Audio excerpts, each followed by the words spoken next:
Scotland Act 1998, Transfer of Functions to the Scottish Ministers, etc., Order 2025. I call the Minister to move the motion. Thank you, Mr Vickers. It's a pleasure to serve under your chairmanship. I beg to move that the draft order, which was laid on 28th October, be approved. I'm grateful for the opportunity to debate this order today, which is the result of collaborative working between the UK and Scottish governments. The order comes following agreement by the previous government to transfer to Scottish ministers the function of making environmental outcomes report regulations, replacing environmental impact assessments in respect of electricity works consenting in Scotland and the Scottish part of the renewable energy zone, so that the power will be held concurrently with the Secretary of State for Energy and Net Zero.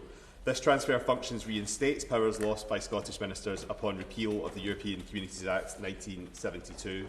The order before us will be made under Section 63 of the Scotland Act 1998, which provides for any functions so far as they are exercisable by a Minister of the Crown in or as regards Scotland to be exercisable by the Scottish ministers concurrently with the Minister of the Crown.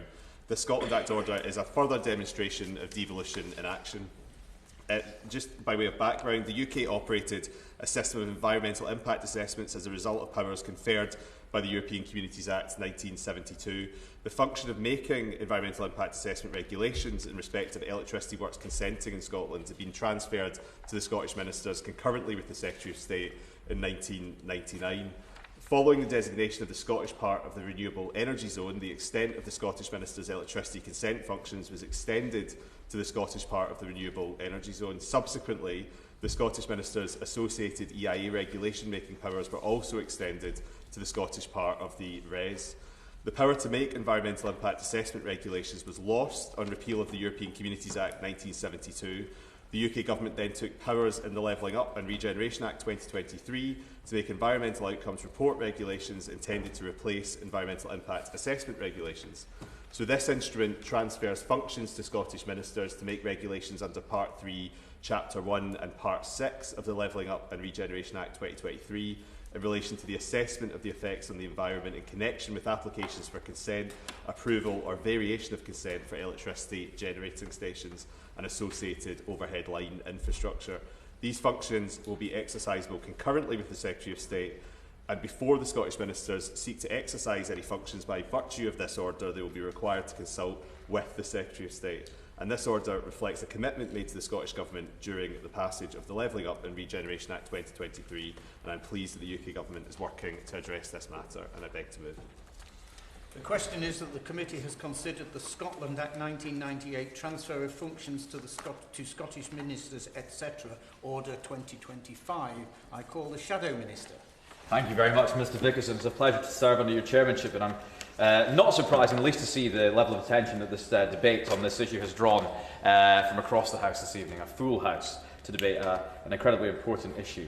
As the Minister has set out in his speech, the nub of this particular draft is in order to enable the exercise of concurrent powers in relation to assessing the environmental impact and granting consent or otherwise for generating stations and overhead lines in Scotland, essentially devolving powers to make environmental outcomes reports, regulations, these areas to the Scottish Government. We will not oppose this measure on the basis that it is our long-standing position to support the giving of powers that existed prior to our departure from the EU. And we recognise that Scottish ministers are not currently able to amend or replace the processes in the Electricity Works (brackets Environmental Impact Assessment (close brackets open brackets Scotland close brackets) Regulations 2017, which underpin the regime for environmental assessments for electricity works and which are devolved to the Scottish Government. Now, the Minister rightly points out that this work was begun under the previous government. However, times change, and so it is with regret that we cannot actively support this draft order, because we do have real concerns about the direction of travel of the key underlying policy areas under this new Labour government. Firstly, on pylons and overhead lines. We on this side of the House are very concerned by the Energy Secretary's approach to building pylons across the United Kingdom. And I can certainly say in my own constituency, and indeed around rural Scotland, there is anxiety that pylons will not just spoil the countryside, restrict agricultural use and leave homeowners unable to move or secure a mortgage for houses beside planned infrastructure builds.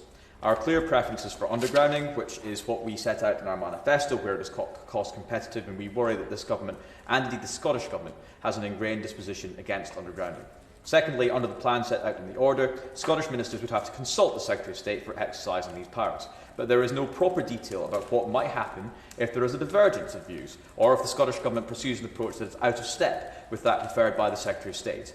And thirdly, following on from that point, we are yet to see a convincing plan that demonstrates how this extra layer will avoid added complexity in an area of planning and consenting which is already incredibly complicated and where there is already huge divergence across the nations of the United Kingdom. So for those reasons, and those reasons alone, despite the overriding principle of devolving these powers from the EU to the Scottish Government, I'm afraid we will be abstaining on this order this evening. No one else is catching my eye, so back to you, Minister. Thank you, Mr Vickers. And I think that that intervention there for the Shadow Minister goes to the heart of the issue with the current Conservative Party abandoning some of their previous work at the purely for political expediency. So just to address what the Shadow Minister said for a moment, you mentioned divergence. Obviously, this is, devolution allows for divergence, but this order clearly demonstrates that Scottish ministers seeking to exercise functions by virtue of this order will be required to obviously consult with the Secretary of State.